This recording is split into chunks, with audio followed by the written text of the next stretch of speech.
100,000, it's very normal that a person made a mistake, especially in the Hebrew letters. Why?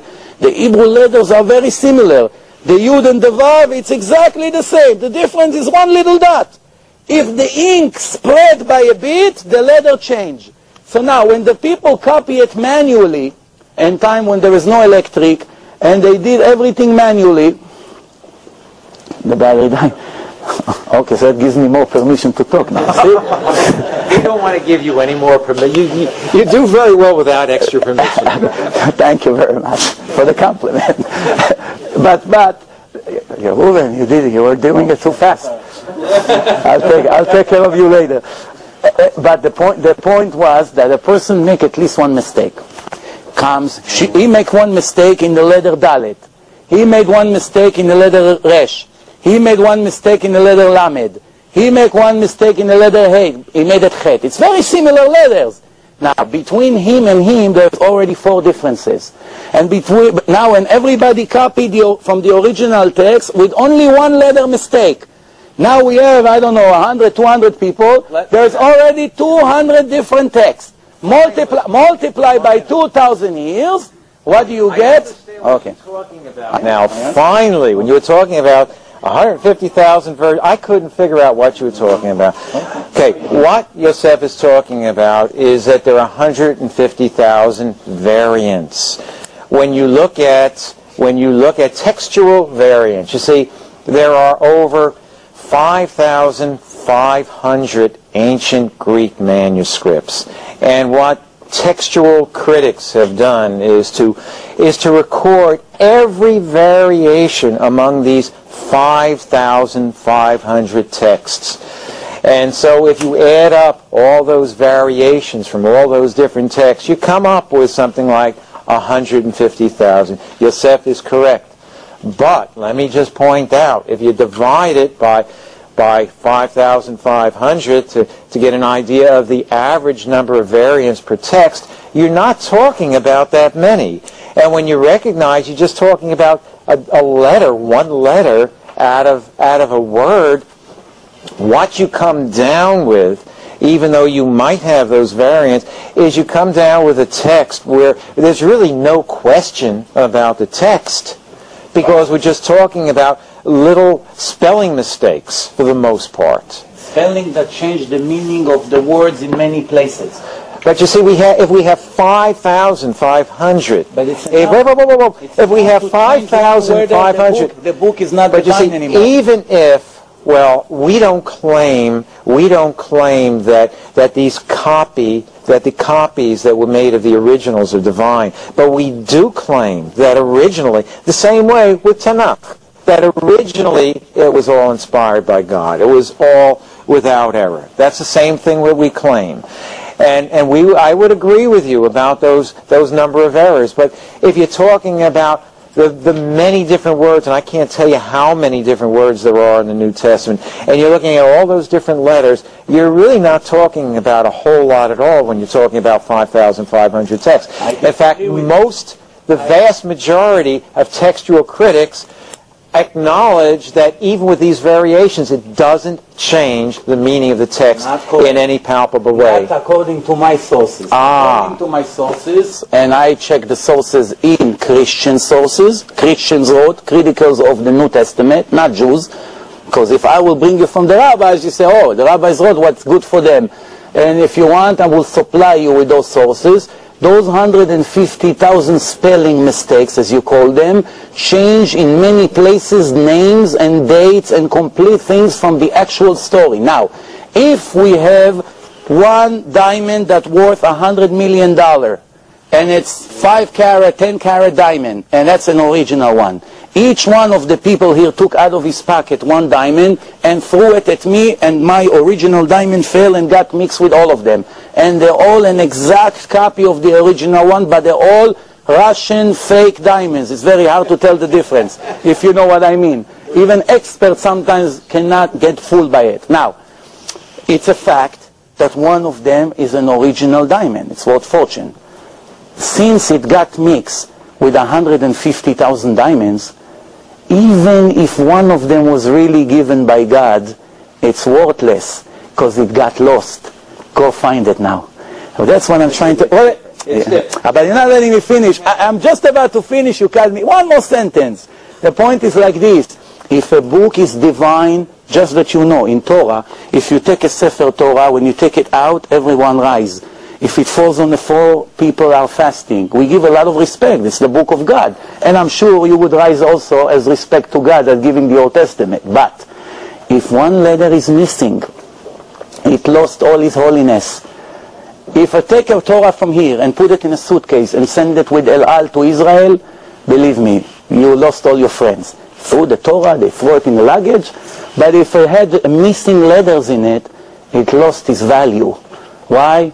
If it's divine, it must be perfect. If it's 99.9, it's not divine. It's human. Yosef. Find me the original New Testament. Can you point to that? None of us have the original manuscript. We don't have the original Mosaic manuscript. Sure we do. No, we don't. Sure we do. The oldest text that we have are the Dead Sea Scrolls. We do not have anything older than the Incorrect. Scrolls. Not true. Incorrect. Well, I can point out a lot of rabbinic scholars who would challenge you on that, and not only challenge you, but they would also say Moses didn't even exist, let alone write it.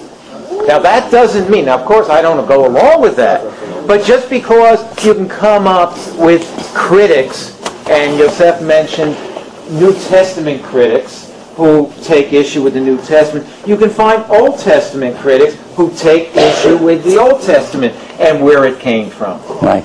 Now, if a person will walk into the room and give you this book, and you hold the book, and he just told you, I received it from God, and you say, how do I know it's from God? He tells, I'll give you a week to test. If you find one mistake in this book, then you know God doesn't make mistakes. So you ask him, what kind of mistakes you're talking about? I mean, he asks you, what kind of mistakes? Say, geographical mistake, mathematical mistake, dates, contradictions. So you may say, okay, give me a week. I'll check it carefully. You open it in the first page, and you find the Twin Towers collapsed in Brooklyn. You have beautiful stories. God just gave him the book, he claimed. And you see, the Twin Towers just collapsed. They give you a date. Maybe the date is correct, whatever. It's irrelevant right now. It collapsed in Brooklyn. You as an intelligent person, and I'm sure you are, I saw it.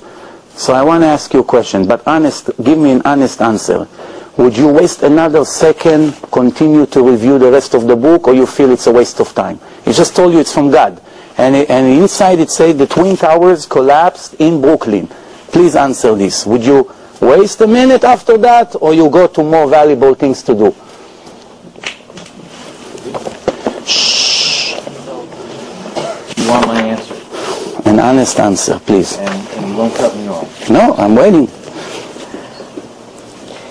If I found, I have to admit, if I found in the New Testament that there were contradictions that couldn't be explained, say, from copyist errors or something of that matter, it would seriously undermine my belief in the New Testament. But let me just add this, that I acknowledge, You were afraid I would add something. No, in America there's always a but. But things are nuanced. You need buts. That's why they put that in the language. Buts are important. Take the time for your but. Kadila, let's go. But what if I find such incredible wisdom in the New Testament? What if through a relationship with Christ, I find that through this relationship and through His wisdom, I'm miraculously changed? What if? Wait, let me. You said you wouldn't. Wait a second. You said you wouldn't interrupt me. Let me finish. I've been. This person, it doesn't know. I mean, we're talking somebody right now came from the street. Must I follow your rules exactly? Do I have not a little bit of room to answer it the way that I give you permission to follow. You see, one reason, and I appreciate the fact that Yosef talks about evidence. Thank you. And reasons to believe. I really appreciate the fact that he wants to base his faith on solid ground. I do too. And there are many reasons that I believe in the New Testament. One reason I believe in the New Testament is a personal reason.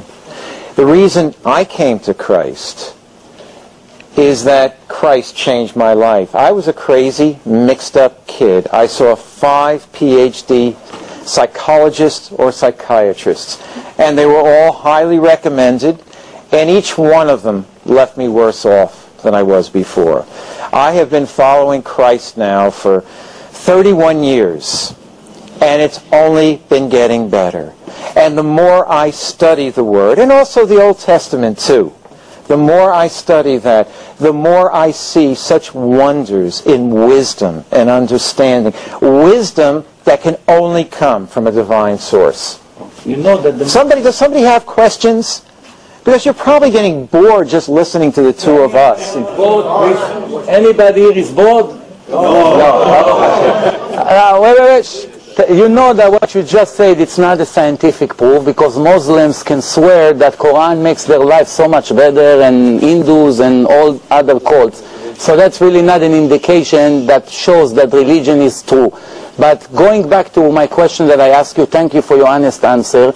So obviously a normal human being with common sense, not a genius, a normal human being, you don't have to be extra smart. If a person will claim that this book is from God, and I opened it and I saw in one page that the Twin Towers collapsed in Brooklyn, I tell him, my friend, I gave you your chance, you lost it. You blew it. Thank you very much, I'm a busy person. Fair? I gave him the chance. I took a week, I reviewed the book. I got lucky. After an hour, I found that mistake. Please explain me. One question. Not a whole. I am limited in paper. Go ahead. Go ahead. Ask me one All right. question. Go ahead. No. Please. Me or you? Yeah. Please explain me.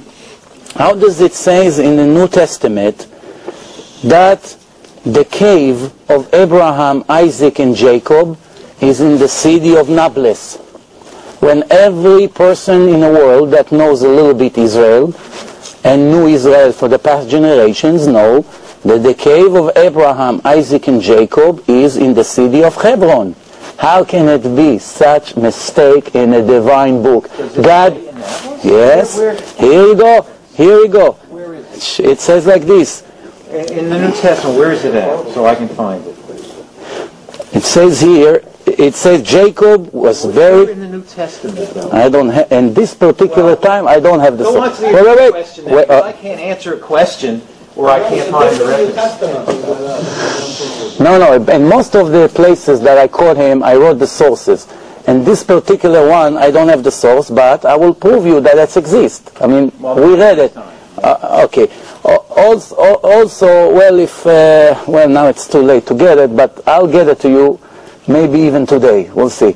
But, no, well, maybe I'll email it to you. Okay. All right, but let's agree one thing.